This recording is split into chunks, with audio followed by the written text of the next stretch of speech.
Kapulang Pilipinas, magandang gabi. Ngayon ay Hunyo 11, 2019, and welcome sa episode number 74 ng Wealth of the Nation series. Ang Wealth of the Nation series ang natatanging programa sa Facebook at YouTube na tumatalakay nitong misteryo, nitong napakalaking palaisipan na wala na akong ginawa kundi isipin ng mabuti. Sineryoso ko na. Ginawa ko ng karir. At welcome, ako po si Anton Israel, ang inyo pong host for tonight and every night and every other night. At tuwing nagpo-broadcast ang Wealth of the Nation series. Samantala, hindi natin patatagalin ang aking agenda.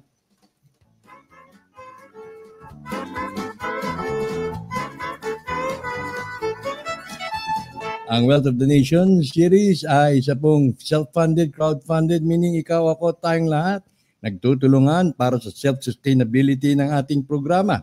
Kung kayo naman po ay nagagalak, natisiyahan, sa tingin niyo po ay itong ating ginagawa ay may kahantungan, mangyari lamang po ay ipadamang inyong pagmamahal. Nauulit na naman ito aking kasabilgas. Ang inyong pong tulong sa pamamagitan ng video na naka-flash na po sa inyong mga screen ang aking account number at maaari rin po ninyong gamitin ang Cebuana Luirier o WU Palawan at ang cellphone number ay nakatala na po sa inyong mga screen. By the way, pagpapadala po sa Palawan, pakitext po ako para ma-inform mo ako dahil kapag wala pong pangalan, lalo na yung mga gusto magpa-anonymous lang, hindi ko po nakukubra. May nagpadala po sa Palawan na taga Davao del Norte daw po. Pero wala ho ako natanggap na text mismo galing po dun sa donor. So, hindi ko po makubra dahil hindi ko po alam ang inyong pangalan. Pinasasalamatan ng programa ang mga sumusunod. Si Alfredo T. ng Saudi, si Penny Gallagher, si Kuya Turbo and Ate Silvia ng Italy, si Juana C. ng Hong Kong, si Ate Florentina at Mang Roger ng Queens, New York, na umuulan yata dyan sa New York. Inulan yata sila ng helicopter, may bumagsak na helicopter sa gitna ng downtown Manhattan. Si Robert John V. ng Bacolod, si Wency ng Quezon City, si Venerando Umali, maraming salamat. Si Fulvencio Laporga, Ricardo Bascos ng Rojas City, maraming salamat Rick sa iyong hospitality. Ako po'y nagdumalaw sa kanilang tahanan sa Rojas City at nabusog po ako ng seafood. At talaga naman, lahat na yata nando doon. Bilang na dyan, hindi makakalimutan yung sikad-sikad tawag nila. Na seashell yan, na pag kung sungkitin mo lang, nakilawit na naman yung paa. Ihilain mo lang ng konti, ayun na, nandun na yung laman. At napakasarap po talaga. May alimango, may hipon, may pusit. At napakasarap po yung pampano na napakataba. Ay, sabi ni Rick, binigay lang daw yun. Okay? At ako'y nainganyo rin sa mga 85-year-olds na naging bisita. Isang 85-year-old talagang napakaliksi. Maliit lang siya pero napakaliksi. Nainggit ako. Sabi sa akin bawasan mo na yung paninigarilyo mo para abutan mo yung edad namin. Okay, sige po. Noted. Ovencio L. Ricardo B. ng Rojas. Si Cecil Takahashi ng Tokyo. Anonymous ng Pasig. Si Emmanuel L. ng San Joaquin. Salamat, Emmanuel, sa lovely dinner nung Friday. Kay Melchor D. Kay Edgar Palmitos. Kay Ate Del ng Canada. Kay Mike Carganilla. Kay Mirope Dayaw. May Ortega. Marlene Ching. Anonymous ng Hong Kong. Anonymous 2 ng Pasig, kay Nida Maria Chinchak, Luz Macanas ng Kuwait, Nestor Tan and George Bascos ng Taguig, kay Margaret Bautista Benavista of Taiwan, kay Lizelle Beramek Antones na nagbigay sa super chat dun sa YouTube, kay Anonymous ng Santa Maria, kay Jim ng Quezon City, at kay Anonymous ng Las Vegas, Nevada.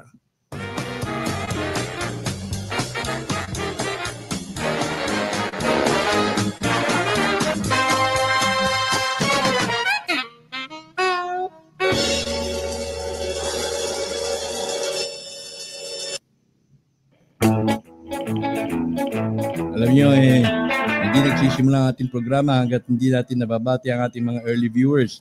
Napakasarap po pala pakinggan kapag naririnig mo yung ang pangalan mo sa isang programa. At binabati ko si Dante Marivillas sa kanyang mahusay na pag-interview kay Don Tiburcio Villamor at Tagyan Taliano IV. Sa kanyang mahusay na pag-interview noong kahapon yata ng umaga, ng tanghali. Nabanggit niya, binanggit niya dahil may nag-comment na isa sa mga programa na tumatalakay ng mga isyong yan ay ang Alien Talk ni Anton Israel. Maraming salamat sa iyo, Dan. Sa susunod, siguro imbitahan, kung mapapaunlakan mo yung aking paanyaya, mag-usap tayo sa programa natin. Programa ko. Okay, thank you, Dan. Ako'y nalugod. Ako'y naibigan ko ang iyong pagpapahayag. Okay, binabati natin si Hermely Tugade, si Jobel Dayanan, mabuhay ang programa, kay Julie Gurospe, kay Michael Lopez, magandang gabi sa Pekog Family, kay Ted Arda. Ted, guest ka sa amin minsan. Watching for the first time, ngayon daw niya mapapanood ng first time ng live ang programa. Kay Violeta Alviar, sabi niya walang iwanan. Oo naman, walang iwanan. Ay pagdasal natin na magkaroon nga ito ng kaganapan.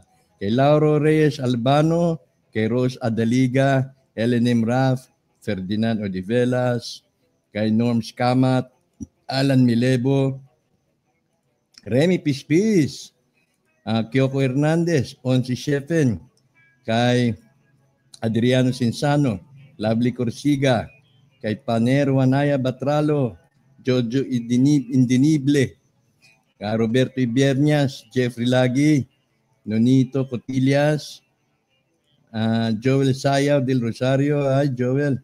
I pray that that what has been kept in the dark hidden shall be shown and made known as we switch on the light. More power to WOTN. WOTN. Meron na po tayong website, ini-develop na lang, wotn.tv. Eddie Presi Velasco, George Mirabite, Mars Santos, Lani Castillo, Elizalde Akong, Elizalde, Romeo Sacris Ray, Frederick Pine, Caspera. Caspera. Kakapinsa kita dahil ako Antonio Pira Middle name Pira Good day, Raimundo. Nudli Socia, Rolly Alegria, Rosano Disayo. Hello. At magandang gabi kay Princess Elizabeth. Birthday pala ni Princess. Magandang gabi sa iyo, Madam Princess. And happy birthday. Kay Nancy Baygar, Roberto Castillon, Joric Ramirez, Tess Diango, kay Verns Gonzalez, Edgardo Cabusca, Vicente Zepeda, Danilo Rabara, Miguel Loberia, Elsa Daez, Jillian Marzan, Frederick Batahoy, Elvira Garcia, kay John Ismael, Shan, kay Reverend Jose Lee. Good evening sa iyo, Reverend. Juanito Marasigan, kay Feli, Ferdi Enriquez, Ambrosio Hugo, Raymil Songsong, Joel Pasis, Joseph Laciente, Ferdi Enriquez, Jeremias Rosal, Onsi Shepen, Ted Arda, Long Live the Long Tribe of Israel, Remy Pispis, Margaret Selga, Ferdi Enriquez, Ate Del, maraming salamat. Ivy Mariano, Carlito Lirio Garcia, Fe Edulsa, Marilu Apelyado, Jerilyn Reyes, kay Cecil Takahashi, Kumbawa, Donato Red, Gary Liagas, Alden Kiruben, Ferdi Enriquez, Jancelis Tangob, Chari Nunez, salamat. Feli, Juanito Binamira, Miriam Lazaro, Cab Glenn, Adrian Lindo, Ivy Mariano, Jason Escorpicio, Dio Inover, Irene Olais, Amparo Ingles, Nilda Estrada, Arcel Jerome Lopez. Hi, Arcel. Maligayang araw sa kalayaan para bukas. Ialay ko ang sinusumpang tungkulin sa bayan. Ganda, masarap. Boy Singe, Erwin De Villa, Miriam Lazaro, Nonito Cotillas, tapos na ba? Larita Joe, Jericho Magbanwa, Rebecca Conay, Adrian Reyes. Adrian, bukas kita tayo sa NCUP Files. Sena Ilaw, Virginia Arevalo, June Panganduyon, Liberty Cherry, Loreno Gabuat, Lolita T. Torres, Nelly J. Capilio, kay Jason Ibarde Elia, kay Eladio Anino IV, regards sa tatay mo, sa daddy, kay Melchora Bueno, John Rosal, Marisa Palikte, John Sena Tangob, ni J. Capilio tapos na, mga pagbati para kay Princess Elizabeth, kay Gina Albilda, Yasmin Love, V. Ayaw, Choderico Tusoy, Bernardo Gatyon, Cheryl Malye, Leal Pagbilao, Noel Adante, Silvia Luteo, kay Jong Magsayo, kay Carmelita Midel, Gary Liagas, Alberto Milo, Alaneta, Opirian ako. Opirian, yes. Marifel Salonga, Dandy Uco, salamat. Ano ito ba? Yugo Drag Bong. Okay, Yugo Drag. Susana Borja, Akol Segundo, Metskins, Nida Villamor, Ambrosio Hugo, Banji Kiambao, Rosie Adaliga, Opirian ako. Pwede po ba ako mag-member sa ProYosi? Pwede. Paano po ba? Sign in lang doon Ipaki-like, member na. Para magtayo tayo ng ospital, pag lumabas ng pera, tatayo talaga ang ospital. Para sa mga nag-yosi lang. Malval, Cosme Manawis, Ami Mariano, Montigen, Catalina Bahamonde, Maria Rosa Silang ng Italy, June Pasqua, Feli, babati para kay Princess Yolita Isla, Amelia Balmadrid, Evelyn Valenzuela, Rose Canyones, Rami Umbak, Upirian, Rolando Dalica, okay. Kay Ani Layugan, kay Monica Amar, Leo Matira, Melchora Bueno, Sandel Del Prado, yan, good evening. Sa mga taga-Pecog, sa mga Wotnyans, sa buong mundo, Ruby Pagaduan, Leonard, Tanyag Natan, Amy Guevara, Sherwin Sahonia, kay Silvia Oloteo, at kay Vicente Rasa. Ayan. Bueno, bago natin simulan tong ating lecture, nagiging lecturer na ako, storyteller na, hindi naman ako storyteller, Hindi din ako maguling magsalaysay, pero sinisikap ko. Pero bago natin dakuan yan, kapansin-pansin po sa mga recent development, hindi ko pwedeng palagpasin ito, Dahil may kaugnayan din ito sa mga magaganap sa atin, Etong nangyaring between Kapa and Kibuloy, dito medyo lumalabas na kahiya-hiya talaga itong si Kibuloy, gawa ng many years prior to this incident, occasion, pinakilala niya ang sarili niya as anak ng Diyos. Diba ba? Anak ng Diyos. O minsan na-over-stress niya yung sarili niya. Sinasabi niya siya ay Diyos na. Kasi anak nga siya ng Diyos. Pero ano ito? May lumitaw. Ministry, Kapa Ministry. Salungat sa kanyang ginagawa na siya yung humihingi ng pera, na pinabebenta niya yung mga tao niya sa labas, umaakit sa mga bus, ginagawang mga kumbaga servant, no? At yung paninda, yung mga benta ay binibigay, iniintrega sa kanya. Ito naman, tila, ang kapa naman ay tila nagpapadugo. Ibig sabihin, para makatanggap ka ng blessing, magpadugo ka muna. Kumbaga, ang padugo niyan in the form of donation. Halimbawa, 5,000 mo, ay mag-earn ng 30%, no? In the form of blessing. So, kung ating susuriin, itong anak ng Diyos, ang anak ng Diyos, nagsumbong dun sa anak ng tao na si Pangulong Duterte upang usigin ang isang anak ng tao na nananalita, nangungusap tungkol sa Diyos at sa biyaya na galing sa Diyos. Pero ang nagsumbong, ang parang lumalabas na nagrereklamo ay yung anak ng Diyos. Tama, parang sarcastic, ironic ang dating. Ba't gano'n? Kung ikaw ay anak ng Diyos, ba't di mo ginawa? Kung ikaw ay anak ng Diyos, ba't di ka namigay ng biyaya sa tao? Inantay mo pang isang anak ng tao na makagawa ng paghahaboy o pag-distribute ng biyaya na yan in the form of 30% doon sa kaniyang donation. Kaya ngayon, siguro napansin niya ang mga tao pumupunta doon sa Diyos na nagbibigay ng pera at hindi na doon sa Diyos na humihingi ng pera. Hindi na doon sa Diyos na nauobligang magbigay ng ikapo batay lamang sa isang talata sa Malakias 3:10. Yun lamang naman ang batayan para naman yan sa mga Israelita. Hindi naman tayo Israelita, di ba? Mga Kristiyano naman ang label natin, mga hintil. Bakit mo i-adapt yung ikapo? Kung mo ba pabor para sa samahan? Ngayon, nakatikim ngayon. Medyo bumaliktad. Tila itong samahan na to, ang Diyos nila ay namimigay ng pera. Doon sa kabilang samahan, nakakararaming samahan, ay humihingi ng pera. Tapos nagreklamo itong anak ng Diyos doon sa anak ng tao para pagsabihan yung isang anak ng tao na nangungusap tungkol sa Diyos at nagbibigay ng biyaya, nagpapakilala ang biyaya galing sa Diyos. Ngayon. Now,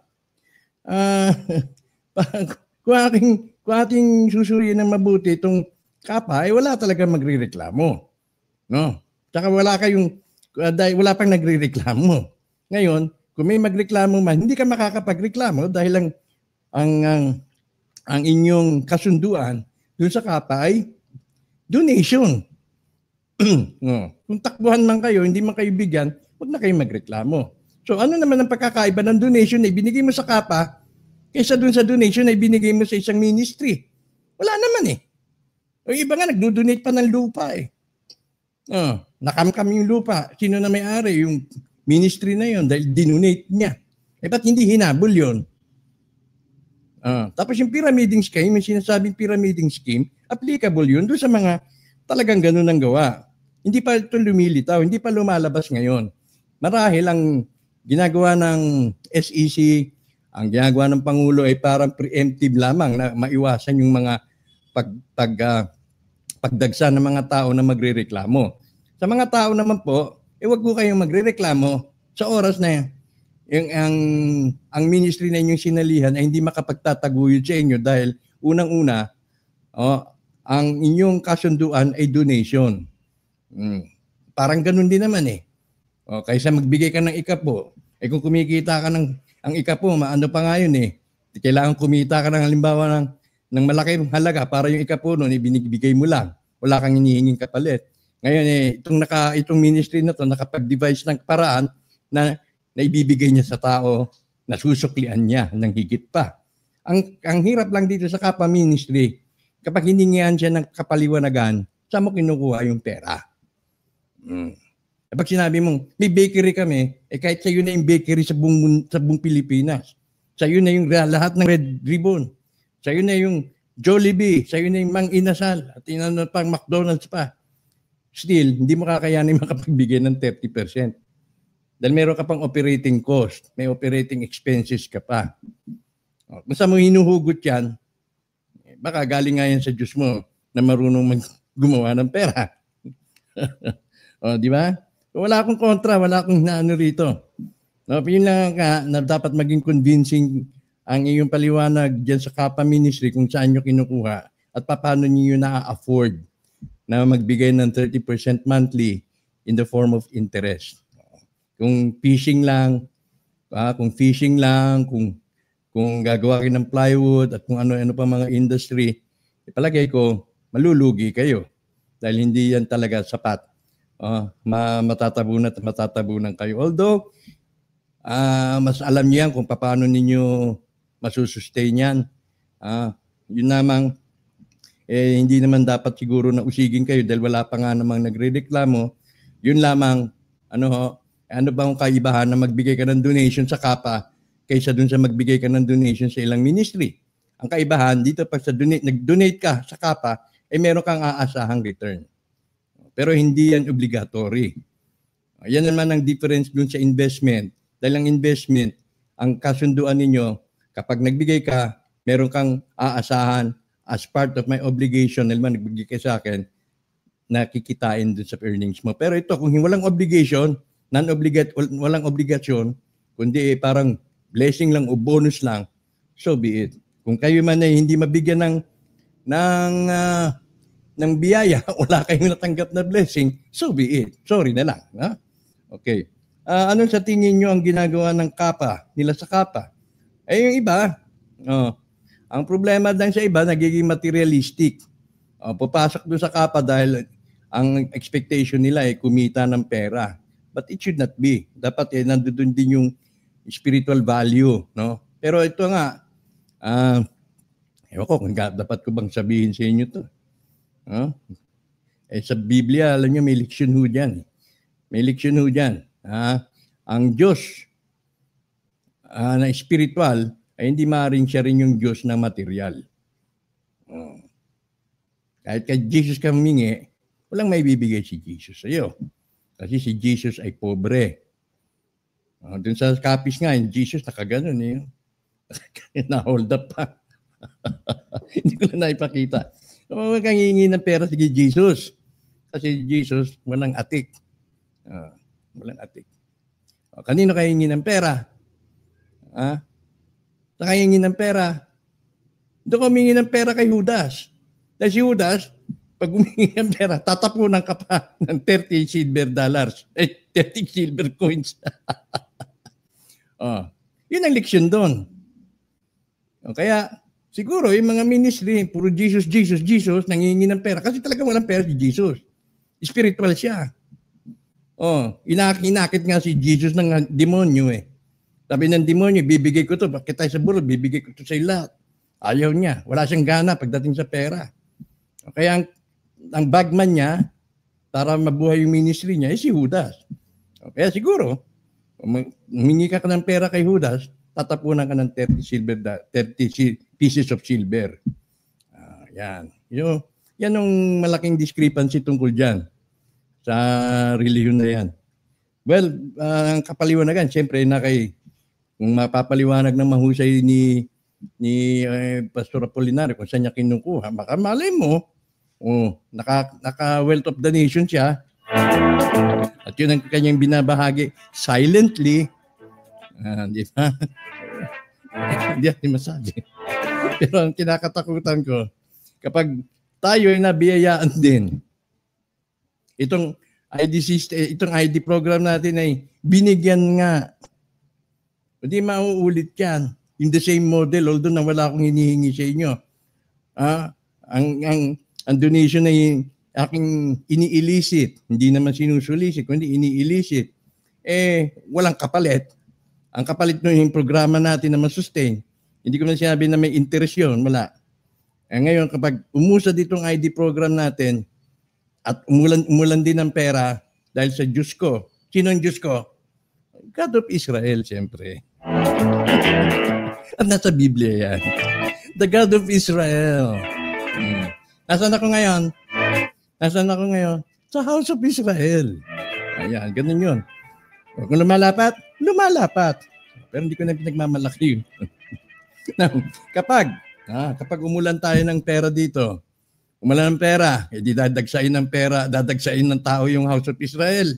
Tan yung House of Israel, doon sa bahay ni Anton, di House of Israel yun. Dadatingan. Magbibigay tayo. Ikaw, ang pangalan mo? Ang trabaho mo? Magsasapatos. Ito pero, bumili ka ng ano. Dati si Henry C, ganun din no? Si Henry C, nagtitinda lang ng tsinelas yan nakatagpo ng yung isang suki niya, mayaman. Yung sa may bandang rekto. Lagi niya yung sinasign. Sabi niya, masaya ka na ba dyan sa ginagawa mo? Sabi nung ni Henry C, wala naman akong ibang option kundi ito. O ito gawin mo. Pumunta ka sa Marikina.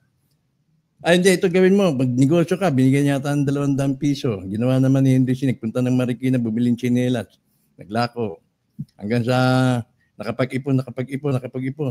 Mukhang binigyan pa yata, dinagdagan pa ng puhunan, nakapagtayo ng tindahan din sa Carriedo.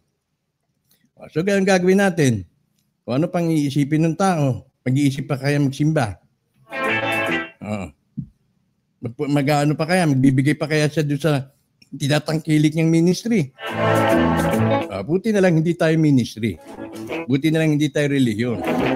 Although pwede mong ikapit sa relihiyon, ang aking pangalan. So, yan yung nakikita ko na baka usigin din ang ating programa ng mga relihiyon kapag nangonti na ang mga followers nila dahil dito sa House of Israel, may namimigay ng pera.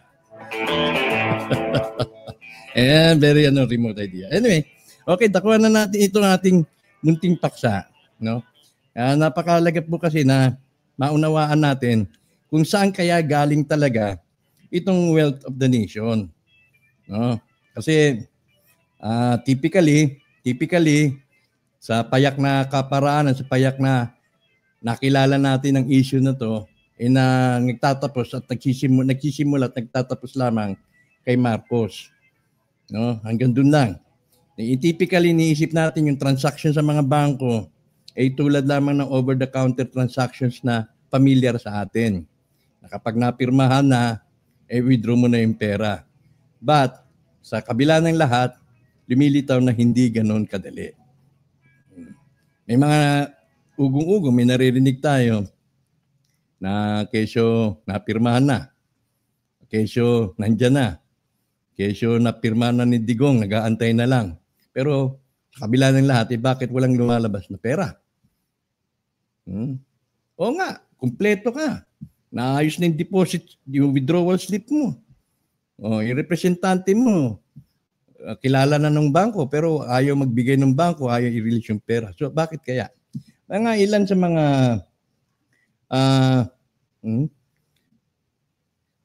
sa mga binabasa ko ngayon kaya ako hindi makasagot sa inyong mga tawag, sa inyong mga inquiry, sa text, sa PM dahil abala po ako sa pagbabasa.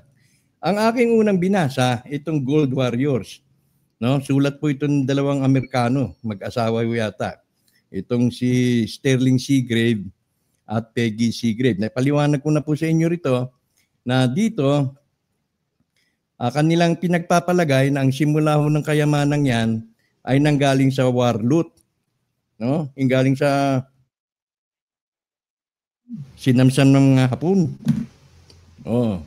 Maraming buhay huwang na nabuwis. Nagbuwis ho ng ilang milyong buhay yan. At dahil nga daw dyan sa war loot na naiwan dito sa Pilipinas, yan ang pinaglaruan o ginamit ni Severino Santa Romana at ni Edward Lansdale na associated naman ho doon sa CIA at sa mga kabal. No? Now, ako po itatulang nalungkot ho ako doon. Parang isip ko kung yan lang din ang pagpaparti-partihan naming sambayanan, parang madumi yung pera. Parang yung pera na yun, yung ginto na yun, may dugo. Magkakaroon kami ng sumpa. Yung sumpa na nakakibat niya sa pera na yan, kumo warlot, kamo maraming buhay ang nabuwis dahil dyan, o nakitil, kabilang na yung lolo ko, baka imbis na gumanda buhay namin, sumama pa dahil nga may kakibat na sumpa, hindi maganda yung pera, no? Gayun pa man, dito sa sulat ng mga Amerikano, pinalalabas nila na itong si Severino Santa Romana, dyan nagsimula.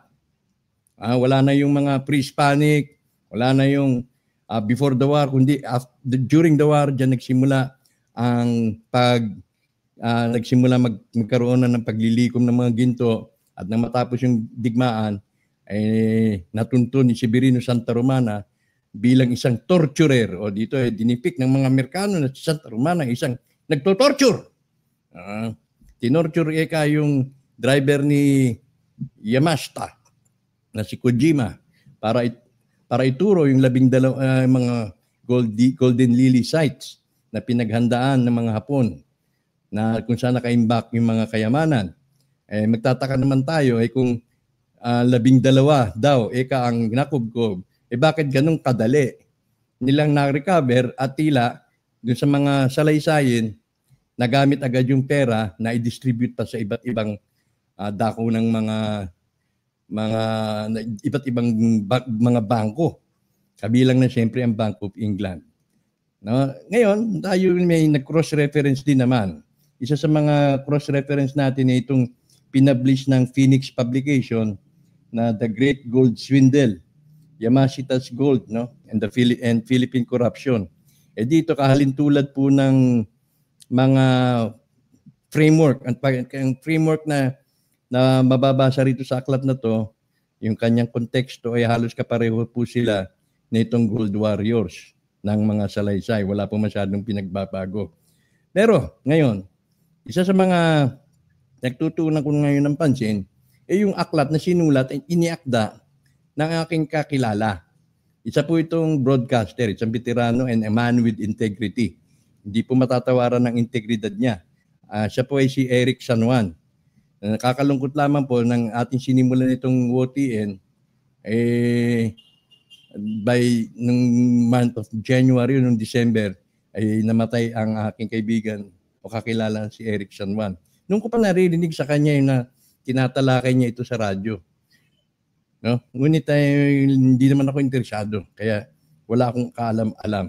Ngayon, buti na lang, nakakuha ako ng kopya ng aklat niya na Marcos Legacy Revisited, Raiders of the Lost Gold.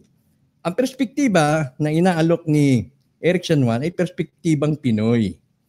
Siguro mas makaka-relate tayo doon sa kanyang perspektiba kaysa doon sa perspektiba ng mga Amerikano na tila pinalalabas naman na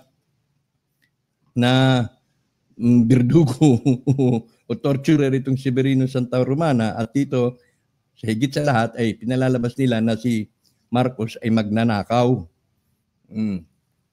So parang hindi yata yan ang ang nadadama ko. Ano? Sa akin lang. Dahil sa inyo, maring iba rin naman ang inyong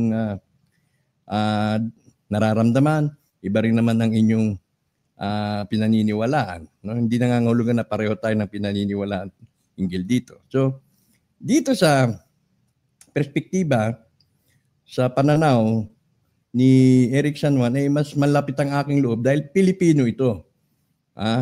At siya ay isang profesor, nakapagtapos sa isang kilalang universidad at nagturo pa. At syempre, ito ay may edad na rin. Kaya alam niya yung mga naganap na martial law. Itong mga Amerikano, sagap-sagap lang yan. Kung anong sinupply sa kanila ng CIA, yun na siguro ang kanilang i-report. Now, ang ating, ayan si kasamang Eric San Juan, kasama ang ating apo dun sa Hawaii. Although itong apo daw na ito, siya daw si Tony Bondok. Yung barbero, kadobol. Gayon pa man, respetuhin na natin yan. Kasama niya si Apo Ferdinand Emmanuel Edralin Marcos. So, yun. May iba pa, may ganung alias pang ginagamit. Now, ayan, kasama naman niya dito si Greggy Araneta. No? Itong si Greggy Araneta at si Irene, yan po ang mga kilalang mag-asawa na tila sa Marcos family, sila ang in charge o sila yung mga nakikipag-usap sa Swiss banks. So, may credibility to. Meron siyang nakukuha mga first-hand information na kanyang trinanslate lahat dito sa aklat na Raiders of the Lost Gold, The Marcos Legacy Revisited. Ilan po sa mga nabuong tsurya, batay sa aking pagbabasa, ay ang involvement ho ni Queen Elizabeth. Ayan, makikita natin nung last week, pumasyal si President Trump. Hindi natin siyempre alam kung ano mga pinag-usapan niya. Pero ang papel ni Queen Elizabeth ay hindi po natin madi-discount. Hindi po natin pwedeng i-set aside dito sa tinatawag na Wealth of the Nations. Dahil unang-una, siya po ang dito as of 2010, dito sa document na to, siya po ang chairman ng Committee of 300. Itong dokumentong ito ay dokumento ng World Bank. Siya ang huling-huling pumirma, makikita natin dito, no? Bukod tangi. So, ibig sabihin, kung napirmahan man ng sole signatory natin, dadaan pa ho yan, o medyo dadaan pa ho yan, o kung napirmahan man ng mga taga-World Bank, napirmahan ng sole signatory, posible ang huling pipirma itong si Elizabeth, no? Baka lang ha, baka ha. Dahil sa ilalim ni Elizabeth, nandoon ngayon ang susi para magbukas yung mga bangko. Again, iba naman din yung bangko ng Central Bank dito sa Pilipinas na maaari rin namang magbukas sa pamamagitan ng mga na hindi nakakailanganin ng participation ni Queen Elizabeth.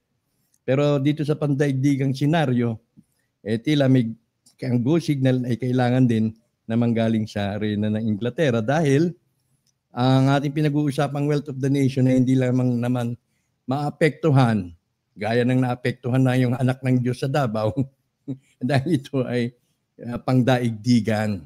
Maaari po itong maglikha ng kaguluhan. Maaari po itong maglikha ng pangatlong digmaan. Yan po ang ating ngayong susuriin at hihimay-himayin. Unti-unti habang wala pa at habang nag-aantay. Sabi ng kaibigan ko, wag mo sabihin nag-aantay, sabihin mo lang nag-aabang.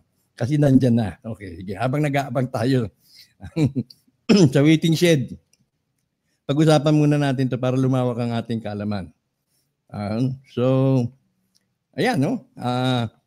Dito sa mga aklat nating babalangkasin, dito ay pinalalabas, tinuturo sa atin na yung mga ginto sa nahinawakan o minanage ni Severino Santa Romana, yung mga ginto na hinawakan ni dating Pangulong Marcos, ilan dyan, parte dyan, o malaking parte dyan, ay napunta naman sa Bank of England. Ito si Queen Elizabeth dito ay noong 2015. Nalarawan yan, in-examine niya yung mga ginto na nakalagak sa Bank of England. Sinasabi nga daw na yung mga ginto na transport doon sa Bank of England nang kinakamada sa Bank of England ay nag-collapse yung sahig kasi sa sobrang bigat. Now, with that, ang role ng London ay napakahalaga din pagdating sa gold. Dahil ang London ang nagdo-dominate ng gold market. Siya po ang nagdidikta kung magkano ang presyuhan sa world market. Siyempre kasama dyan ang mga Rothschild, mga Swiss Bank na kontrolado rin ng Rothschild at ng Federal Reserves na kontrolado rin ng mga Rothschild na kamag-anak di umano ng Reyna. So, malaki po ang nakikita ko, no? Involvement ng Reyna sa pagbubukas nitong Wealth of the Nations na to. So, atin ang takuan itong kuan. Okay, ito si Severino Santa Romana, ito na ayon dito sa aklat, no? Pinatutuhanan dito sa aklat nito na yung kanyang mga hinawakang ginto ay napunta sa Federal Reserve, sa Bank of England, sa Bank of Japan at sa Swiss banks. So yung stash, no? Na ayon sa mga Amerikano ay galing daw sa war loot na ninakaw ng mga Hapon sa Singapore, sa Malaysia. Ngunit ayon kay Eric San Juan, hindi imposible na war loot lang ang pinanggalingan ng kayamanan yan. Bagay tatakuan natin yan mamaya. So dito tutunog lang naman natin yung link.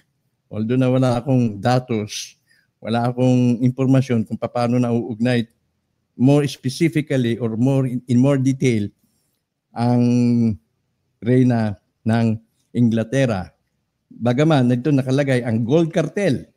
O yung gold cartel. na binubuo ng alyansa ng mga malalaking bangko, gold processing companies, national treasuries, at including the Federal Reserve and Bank of England that dominate the official world gold market. Kaya kailangan kapag meron tayong makubkob ng malaking aw-aw, maraming aw-aw, hindi ho dapat nila malaman yan. Dahil kapag nalaman nila na maraming aw-aw ang Pilipinas, babagsak ang presyo ng ginto sa pandaigdigan, malulugi sila. Kaya maingat din po. Halimbawa, gold deposit yung bubuksan ng isang signatory o ng so-signatory. Hindi rin ho yan basta-basta dahil kapag yan ay bumulaga, magiging mayaman nga tayo sa buong mundo, manliliit naman, babagsak naman ang value ng ginto na pinangahawakan din ng mga ibang bangko. Manliliit naman sila. Babagsak ang ekonomiya sa buong mundo. Ayun, kaya kailangan maingat din ang pagbubukas, no? Kung ilang metric tonelada yan, hindi basta-basta dinideklara, hindi basta-basta dapat ipinapakita dahil kinukontrol yan ng London, kinukontrol yan ng Federal Reserve at nang sa ganon, yung kanilang domination, yung kanilang paghawak ng merkado sa ginto ay hindi malagay sa alanganin ang merkado. Yan. Kaya dito, nasangkot din ang Bank of England sa tinatawag na di umano na gold laundering. Meron din po yung iskandalo, no, na kinasasangkutan. Pinatigil lamang ang mga investigasyon. Nung panahon ni Margaret Thatcher, sinabi wag na natin galawin yan dahil nga ito umiikot doon sa gold na sinasanctify, nililinis. May mga gold dun sa Australia dahil yung Australia isa rin po sa mga naging imbakan ng mga nakaw na ginto. Di umano, para maging malinis, nire-reformulate ho yan ng Johnson Matthey Bank at pinadadala sa England para maging 999.9. Yun. So, nasangkot po yan sa mga ganong inquiry at tungkol po sa gold laundering. Ngunit, ang Prime Minister na si Margaret Thatcher ay hindi na nila in-entertain ang anumang inquiry dahil siguro makasisira sa imahe ng reyna. Pangalawa, itong next slide natin, ang katanungan dito, sino ba ang nakaka-interest ditong ginto na yan? Yung ginto na minanage ni Santa Romana, yung ginto na minanage ng dating Pangulong Marcos, sino nakaka-interest? Sino may gusto? Siyempre, yung mga royal family sa Europe, yung na kasama dyan yung 120 banks na kabilang ang Bank of England bilang namumuno sa mga attempts na bilhin muli yung mga gold na nawala sa kanilang kaban. Marahil ganun. Dahil nung panahon ng Nazi War, ng World War I, ang mga kayamanan sa Europe ay ipinatago po nila, pinalagak doon sa Vatican. Yun. No? Pero nawala. Dahil napunta yan sa Pilipinas.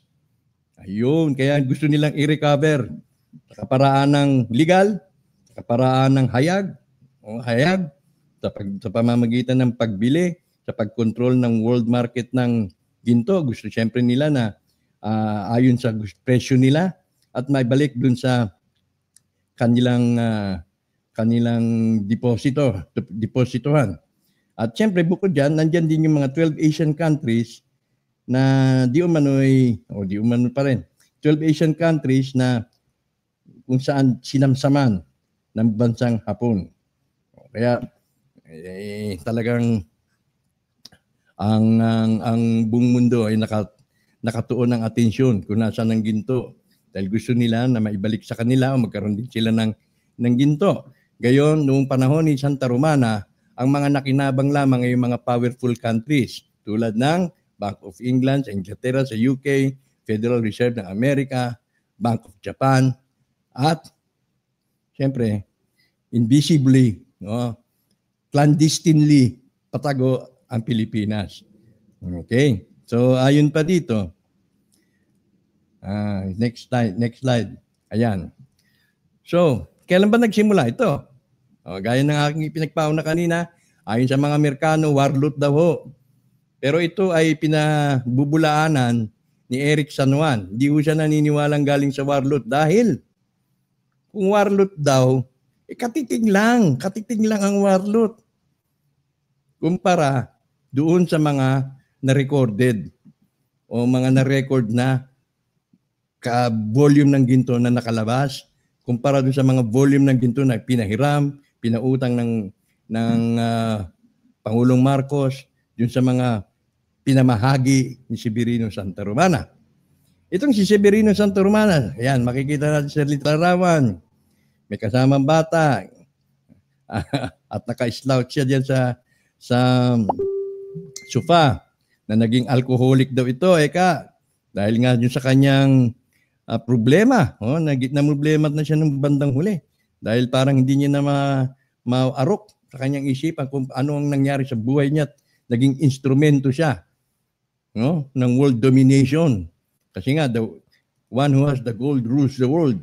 Naging instrumento siya dahil pinamahagi niya yung mga ginto sa mga humihingi sa kanyang powerful countries. At nakita siguro niya na ng workings ng Amerika ay hindi naman din pala ganun kahusay. Ayan. At sa libro naman ni Santa Romana ni San Juan, ito San Juan at Santa Romana, ito makikita natin si Santa Romana ay naka-t-shirt na puti, nasa gitna at marami siyang kasama diyan. So yan ay personal na nasa kanyang koleksyon, kabilang din yung tape recordings na pinagkatiwala sa kanya nang siya ay nasa nakaratay na sa kanyang banig ng karamdaman. So meron po siyang mga patutuo. Okay? Now, ang contention ni Eric San Juan, ito ay nanggaling, ang mga gold na hinawakan ni Santa Romana ay hindi ho nagsimula noong nang sumabog ang World War II. Hindi po doon na nagsimula.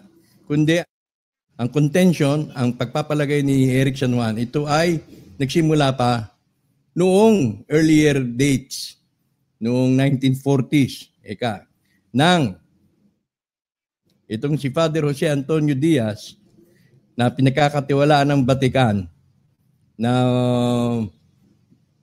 mag-safekeep, na alagaan o i-oversee yung kayamanan ng Vatican, ay nagpunta sa Pilipinas. Dinala niya rito sa Pilipinas ang halos, sa libro halos kalahati ng kayamanan ng Vatican.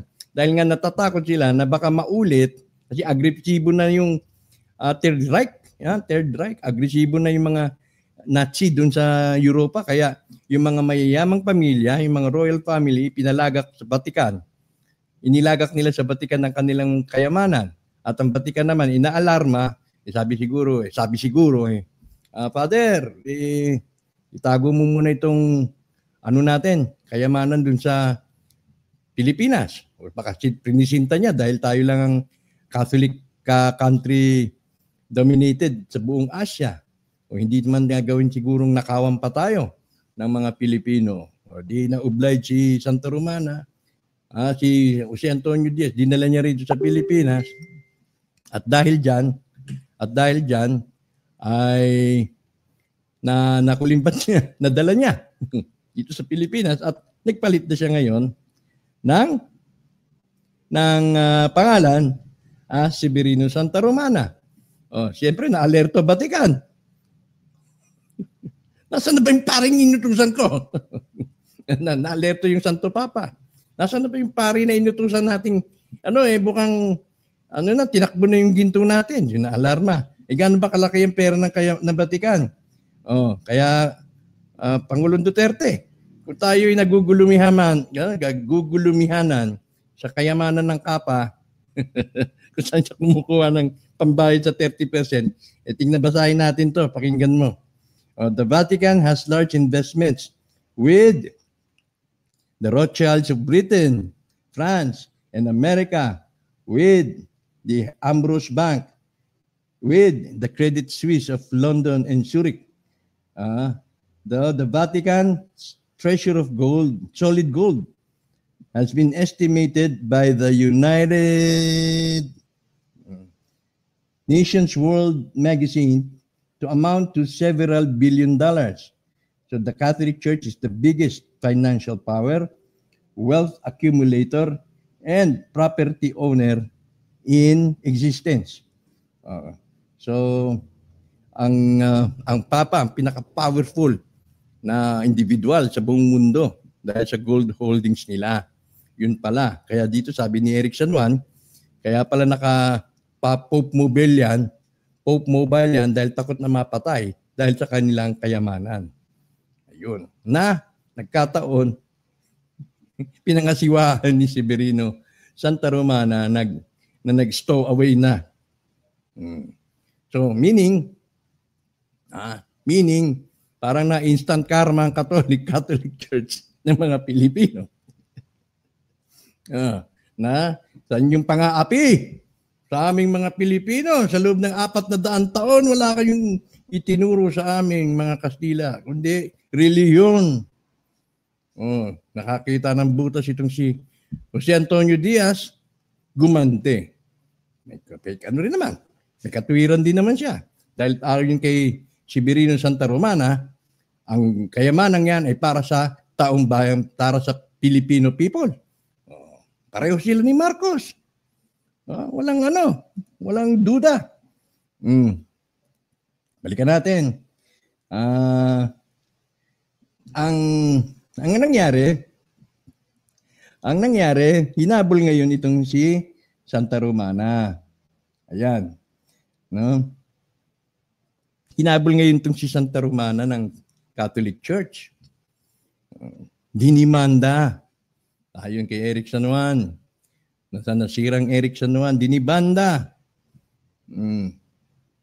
Dinala ang kaso sa International Court of Justice. Ito nga yung Santa Romana, naghanap ng magaling na abogado. Sabi niya sa magaling na abogado, depensahan mo ko, 15% ng aking holdings, bibigay ko sa iyo. At sino yung abogado na yun? E di siyempre, si Ferdinand Marcos. Ngayon, ang Ferdinand Marcos, siyempre, hindi ko alam hindi ko pa nababasa kung napanalo niya o ano. Dahil wala namang, hindi na nasundan yung storya na yan kung napanalo nila o ano. Apparently, oo. Dahil hindi na nabawi ng Vatican ang kayamanan na dala-dala ni Severino Santa Romana dito sa Pilipinas. At wala na rin nakakalam kung saan inilagak yan, kung saan nakatago yan. Ang mga hayag lamang ang mga hayag lamang ay yung mga nandoon sa bangko, ang mga hayag lamang ay dun sa mga pinadala sa Inglaterra, sa ibang mga bangko na nakiusap sa kanya na bigyan sila ng ginto dahil nga pagkukulap sa kanilang kailangan ng currency nila para back up sa currency nila, particular nung pinirmahan at napagkasunduan ang Bretton Woods. Ayan. Sige, yung aking guide. So, andyan na, no? Hindi mangyari, sabi niya, hindi mangyayari na ang kayamanang pinag-uusapan ay ang galing sa warlord ng Japan dahil sa pag-ikling panahon, hindi ito sapat para makapagpahiram at makapagbangon ng ekonomiya ng mga bansa.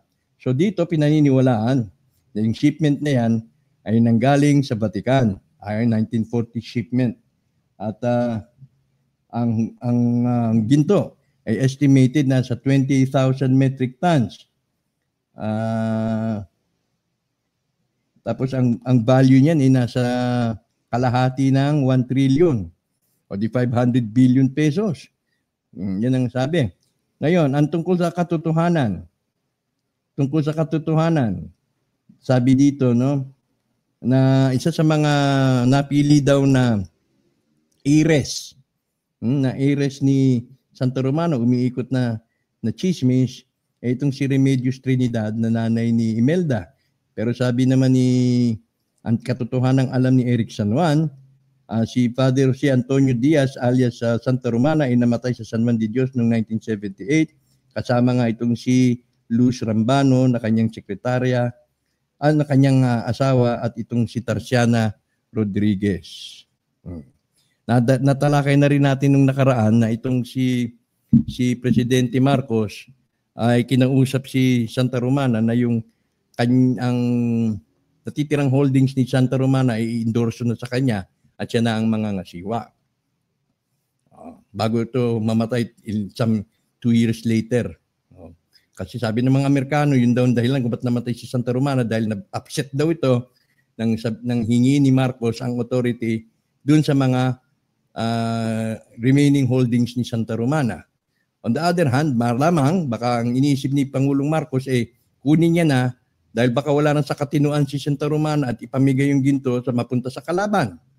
Kasi nga, kilala pa rin, labeled pa rin na itong si Santa Romana ay asset ng Vatican. Although asset din si Santa Romana ng mga CIA. Ayun. So tawag sa kanya cut out. Ibig sabihin cut out, parang lagaring hapon. Kaliwa kanan, pwede siya. Now, ang essence ng istorya natin ay siyempre dito sa source, no? Sa source ng ginto. Ngayon, para patibayin o pagpatibayin natin na ang source ng ginto ay hindi sa war loot. Somehow medyo gumaanggaan na yung aking loob, no? Dahil hindi pala war loot ito. Itong istorya naman, may kinalaman kay Jose Laurel. Si Jose Laurel ay yung puppet president noong panahon ng Hapon. Pero judge pala ito. No, kasama niya ang kulig ni Judge Laurel ay itong isang nagangalang Judge Ferdinand Chua. May chismis. No, may chismis na pala noon. Itong si Judge Ferdinand Chua ay nakabuntis ng isang maid, chambermaid. At ang naging supling ay itong si Ferdinand Marcos. Although na itong chambermaid ipinaasawa sa ibang lalaki. Meron na rin ako narinig na chismis na ganyan.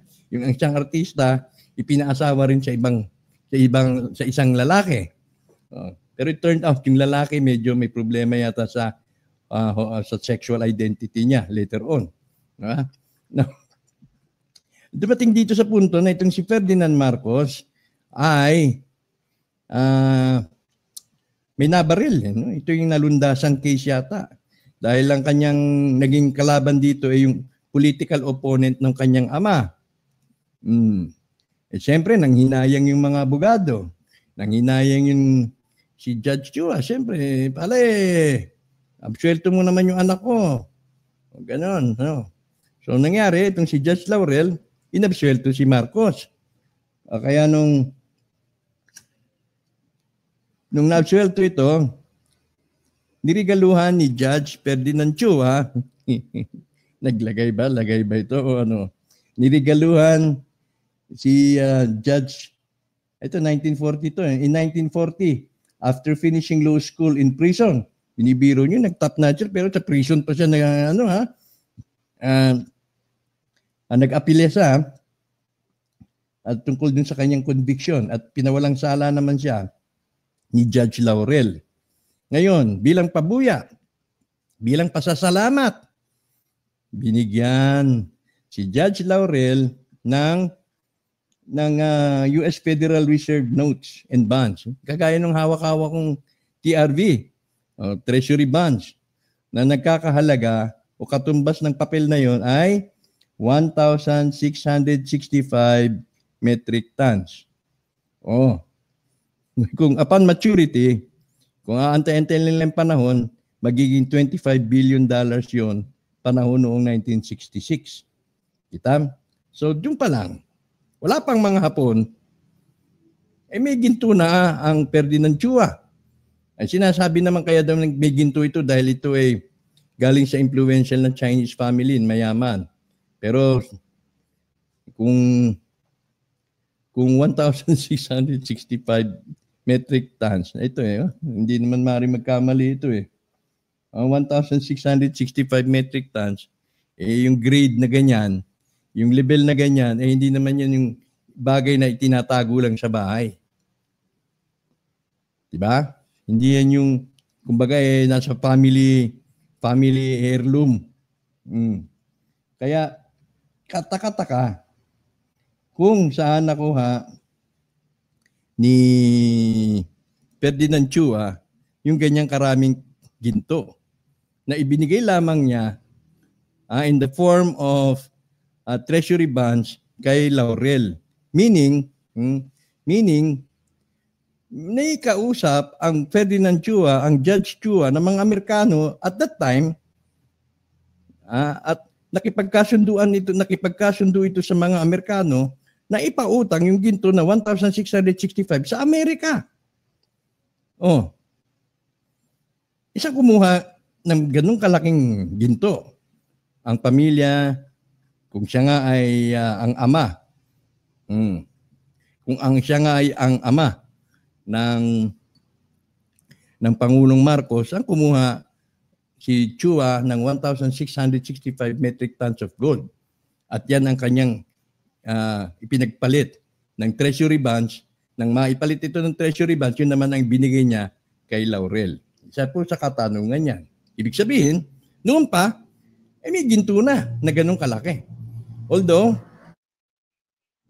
hindi naman sinasabi dito sa salaysay na yung gintong yun ay galing kay Santa Romana. Kasi yung timeline na itong pinag-uusapan is sometime late 1930s at early 1940s, wala pang gera. Yan isa sa mga misteryo yan. 1,665 metric tons saan kumuha. Itong si Ferdinand Chua, sinasabing tunay na ama ni Ferdinand Marcos.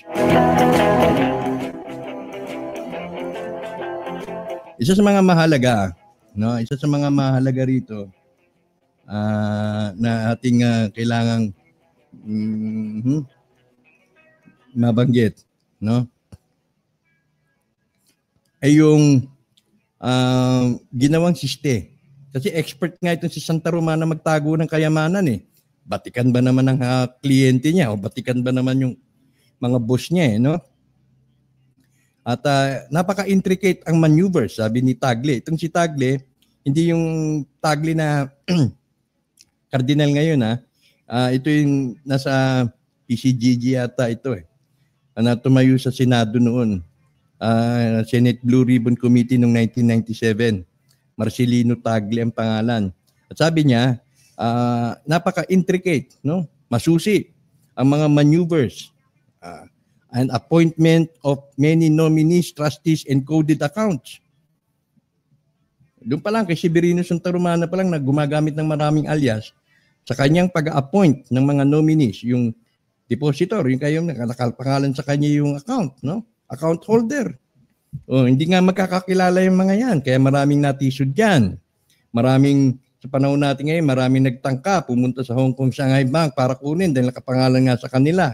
Pero hindi naman sila yon o hindi nila alam yung sikreto. At ganun din, namana naman din ni Presidente Marcos yung ganung teknik. Kumbaga, si Presidente Marcos ay naging protege lamang ni Severino Santa Romana. At sa dahilang mas matalino ito, sa dahilang mas creative siguro, lalo pang pinahirapan.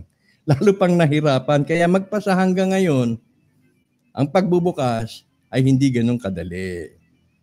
At napaka-importante, dito nakalagay, sabi, according to an Italian lawyer, informant of Tagle, he personally saw, according sa Italian lawyer na yun, he personally saw piles of gold bars inside the UBS. Ito yung Union Bank of Switzerland. Doon sa vault, nakalagay, nakatatak, Marcos Gold. Ito ang pinakamasaya. Filipino People's Gold. Ayun. Or General's Gold. Ano ibig sabihin niyan? Yung mga loyal generals ba ay merong party rin? Kaya nakaabang si General Noble? General Noble! Nag-aabang ka daw. Ay, nako, masalimot, siguro, Diyan na muna natin ito tapusin. Tatapusin na muna natin dahil sa susunod namang episode, ang ating tatalakayin ay yung nang ma-endorso na kay Pangulong Marcos ang tungkuling ito. Mahalaga lamang na ating napag-alaman at this juncture na ang kayamanang ito ay nanggaling pala sa Vatican at hindi war loot. At dito makikita ho natin habang aking ding binabasa pa ang kaugnayan ng paghahabol ng Vatican, ang kaugnayan ng relationship, ang kaugnayan ni Severino Santa Romana na minana ni Apo Ferdi ang trabaho ni Severino at minana na rin niya yung nakaakibat na paghahabol ng Vatican at kung bakit noong 1983 hanggang 1986, ganun na lang ang galit ni Cardinal Sin sa kanya. Gustong patalsigin ni Cardinal Sin na isang sweeta. Sweeta. Kaya, dyan muna. Tatapusin natin ito muna sa ganitong yugto. Para at least nabuo sa ating isipan na itong kayamanang ito ay hindi pala war loot. Ito ay kabilang doon ayon kay Eric Sanuan, doon sa pera na dinala ni Severino Santa Romana. Ngunit sa kabilang banda, ito pasubali ko na lang din. Malamang ay may mga kayamanan ding dinala dito ng panahon ng Kastila o nung mga early 1920s nang pumutok ang World War I, malamang ay may mga nagdala din dito na galing naman sa Espanya o galing sa Europa. Hindi pa natin ito ma-establish, i-research pa ho natin. Dahil kung kay Severino Santa Romana lang ang inasahan, saan kumuha si Ferdinand Chua, Judge Ferdinand Chua ng ginto? Kay ano rin kaya? Kay Severino Santa Romana rin kaya? Naku, masalimut pa ho ito dahil na dito natin makikita ang laro. Napakaduming laro. Pinangalagaan ng ating Pangulong Ferdinand Marcos. Hindi ako papayag sa 80%, utangin mo lang. Dahil yan ay para sa taong bayan. So, nandyan. At kung paano naman ito ginatungan. Nung expert pala itong si Cardinal Sisa Saywar kung paano niya ginatungan, siniraan ang dating Pangulong Marcos. Dahil lamang siguro sa kanilang puot, sa kanilang galit. Hindi nila makita kung nasaan ang ginto. Kaya, pagbabayaran mo yan. Okay, sige, dakuha natin itong mga komentaryo. Ang haba ng komentaryo ni Drake Ascot. Matatabunan ako. Hi Marlene, good evening. Pasensya na hindi ako naka-attend kanina Marlene. Kay ni Faye Faldas, hindi tayo nakapagkita-kita dahil na-late akong magising. Tawag nito, nakababasa ko ng libro. Gayuma ang Pilipinas na mamagnet ng mga gold na bit-bit nila. Totoo yan, gayuma. At marami ang naghahabol. Kaya itong gold na to, itong account na to, maaaring maging mitya sa atin to. Kapag hindi ito naisaayos. Marami pang dapat sa pananaw ng mga talagang actors, no? Talagang tunay na actor sa pananaw nila ay iba. Doon sa pananaw natin na mga miron lang tayo. Nag-aantay lang kailan ambunan. Huwag tayong magmadali.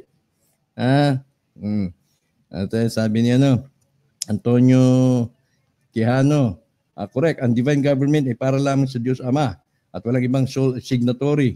Siya lang magkakaroon ng katahimikan sa mundo. Okay. Tony, late viewer ako, lobat na. Okay. Queen Elizabeth is under hierarchy which has expired since the owner of the divine wealth and world's territorial land has arrived. They now being awarded by the Supreme Court of the Philippines to Queen Salvacion Legazpi. Sige. Sana nga mahirang na ang pumalit ay isang queen na Pilipina. Kung yan ba ang gusto ng Committee of 300, kung meron pang Committee of 300 na maiiwan, sige. Siran to ng mga ginto at mamahaling bato para yun sa kaharian ng Diyos na kanyang itatayo sa lupa. Kaya ito'y naipon dito. Yun nga siguro, talagang pinagkaloob. American intelligence versus British intelligence, James, Miners, and Luther's agenda are raised to final offerings. Good evening, Ka-Anton Alejandro Francisco at kay Tanaka Suset. Kaya itong mga pangyayari niyan, malalaman natin sa susunod na talakayan kung ano naman ang nangyari. Bibitawan na natin ito si Severino Santa Romana dahil siguro sapat na ang nating nalalaman tungkol sa kanya. Siya ang ugat, ang pasimuno ayon sa mga impormasyon na nakikilala natin. Although may mga hidden secrets pa yan na hindi natin alam. Posible. Pero ayon dyan sa mga na-research na katiwa-tiwalang Erickson 1, nasirang Erickson 1, medyo pwede na tayong pumirmis dyan. Kaya sabi niya, hindi kaya twisted yung story, Ka-Anton? Bakit tayo sinakop ng mga Espanyol? Hindi kaya dahil din sa gold ng Pilipinas? Dahil si Columbus ang talagang pakay pumunta sa Asia dahil sa gold. Ang gold production natin, Rose Presley, during the time of mga early years, siguro after the war or during the war or pre-war production, nasa 40 to 60 metric tons lang. Hindi ganun karami. Ang full capacity yata, siguro nasa 4,000 metric tons a year ang gold production. So, kung ikuhambing naman natin dun sa libo-libo na ginto na pinag-uusapan dito na dinistribute ni Severino Santa Romana, ay hindi kakasya o hindi sasapat yung ginto na ma-extract dito sa bansa natin within a frame na pinag-uusapan dito. Kaya it must be from some source, no? Kung saan ang galing ang ginto na yan. Although we are rich in gold, but hindi yung finished gold, mga ingots pa siguro. At hindi ganun kadali para maka-accumulate ng ganun karami. Okay, dapat wag din natin isang tabi na ang Chinese ang naka-invento ng gunpowder. Kaya, may intulad ang gunpowder sa black gold sa time of war. Pwede rin. Sabi ni Maruco, watching here sa Las Piñas. Oy, kamusta dyan sa mga Las Piñeros? Ako yung naging Las Piñeros din noon. Diyan ako sa may Pamplona, Las Piñas. Bueno, siguro yan na muna hanggang dyan na lang muna tayo. At sa susunod, talakayin naman natin ang naging papel ni Pangulong Marcos sa kanyang pagmamanage, pag-administer na itong ganito na kanyang inassume galing kay Severino Santa Romana at yung mga intricacies kung bakit siya napatalsik, bakit siya pinag-initan, pinagtulungan ng mga Amerikano kasama ang Batikan sa ilalim ng pamumuno ni Cardinal Santos. Ni Cardinal Sin. Tsaka si Cory. Kita nyo ngayon, si Cardinal Tagle hindi nakikialam. Dahil itong mamaya malalaman natin yan next week. Pag-uusapan naman natin. Ang maganda lamang dito sa development na to, nang galing sa Pilipino, ang ating pinagbatayang kasaysayan, istorya, although nagkaroon tayo ng cross-referencing sa mga sinasabi ng mga Amerikano, at dito natin ma-assess na ang gintong pinag-uusapan ay hindi warloot lamang. Palagay natin, nahaluan na ng warloot. At least hindi ganun yung kasumpa-sumpa. Kung ito sinasabi ng mga Amerikano na warloot ang pinagsimulan. Okay? Siguro galing sa Pilipinas ang gold na yan. Naninakaw sa atin ng mga Kastila. Pwede rin. Tingnan natin yung mga ninuno natin, mayaman sila sa gold. Posible rin, no? Galing dito, tapos kanilang prinases, in-export, tapos dumating yung panahon na siguro napagtanto ni Severino, amin din to. Hindi ko na ibabalik sa inyo to. Pero may mga diamonds daw yan. Marami pang ibang mga artifacts. Pati yata itong crown jewels. May mga ganung storya na yung crown jewels ng Inglaterra ay nakarating na rin dito. Yung mga kayamanan na pinangangalagaan ng Japan na nandito rin. Basta stick lang tayo dyan sa kasaysayan yan na inalok sa atin ng nasirang Eric San Juan. Bueno, hanggang sa susunod nating pagtatagpo. Hindi ko na patatagal hanggang sa susunod nating pagtatagpo. Happy Independence Day. Bukas, June 12, 2019. Ito si Anton Israel, nag-iwan sa lahat ng isang magandang gabi. Gandang gabi sa iyo, Lay. Tara Kuya Anton, abang na tayo sa kanto. Oo, sabi nga mag-abang, huwag mag-antay para hindi mainip.